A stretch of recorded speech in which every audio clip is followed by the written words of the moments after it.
चमकपुर गांव में गोपाल नाम का एक लड़का रहता था। उसकी सौतेली माँ और बाप ने उसे घर से निकाल दिया था। उसकी सौतेली माँ ने सब कुछ अपने और अपने बच्चों के नाम पे कर रखा था और गोपाल को हिस्से के नाम पे 3 गायें दे रखी थी। गोपाल पढ़ा लिखा तो बहुत था, पर नौकरी ना मिलने के कारण उसने सोच लिया था कि वो अब उन तीनों गायें की खूब देख रेख करके उनसे जो दूध मिलेगा उसे बेच के अपना कारोबार चलाएगा। अब मैं बिल्कुल अकेला हो गया हूँ। गौ माता, तुम तीनों के अलावा मेरा अब कोई भी नहीं है। बस मेरा घर चलाने के लिए तुम तीनों को मेरी मदद करनी होगी। तीनों गायें बहुत ही हट्टी कट्टी और जवान थीं और रिश्ते में भी एक दूसरे की बहनें लगती थीं। चंपा, चमेली और मैना। मैना सबसे बड़ी और समझदार गाय थी। चंपा गर्भवती थी और चमेली को अभी अभी बच्चा हुआ था। वो दूध दे रही थी, जिसके दूध को बेच के गोपाल का थोड़ा बहुत घर चल रहा था। पर गोपाल को अब चंपा और मैना पे पूरा भरोसा था कि जब उनका बच्चा हो जाएगा तो वो खूब दूध देने लगेंगी और जिससे उसका कारोबार अच्छे से सेट हो जाएगा। देखा चमेली बहन, हमारे मालिक को कितनी उम्मीदें हैं हम तीनों से। हाँ चंपा, सुना मैंने, मालिक ने हमसे कितनी सारी उम्मीदें लगा रखी हैं।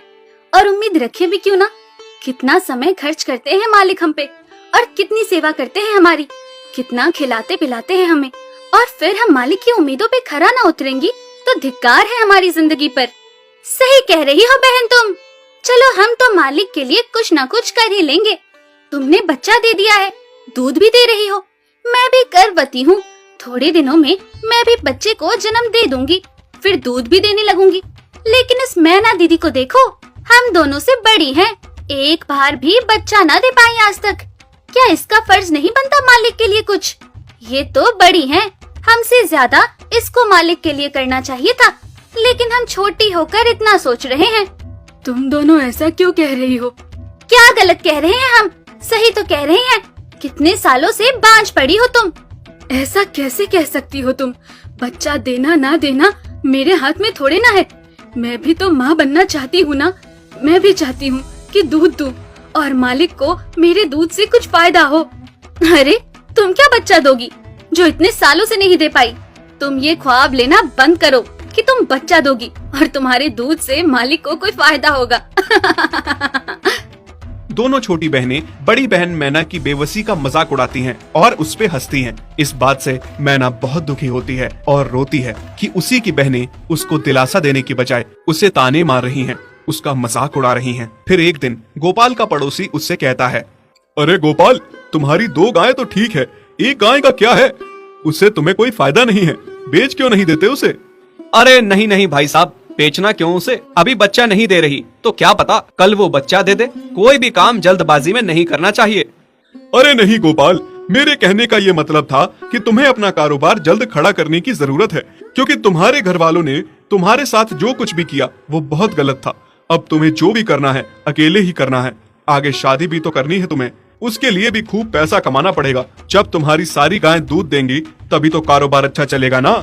हाँ, बात तो तुम सही कह रहे हो भाई। मेरी मानो तो तुम अपनी गायों को क्रॉस करवा के देख लो, शायद उससे बच्चा हो जाए। हाँ, ये सुझाव तुमने सही दिया, मैं कल ही ऐसा कर लेता हूँ।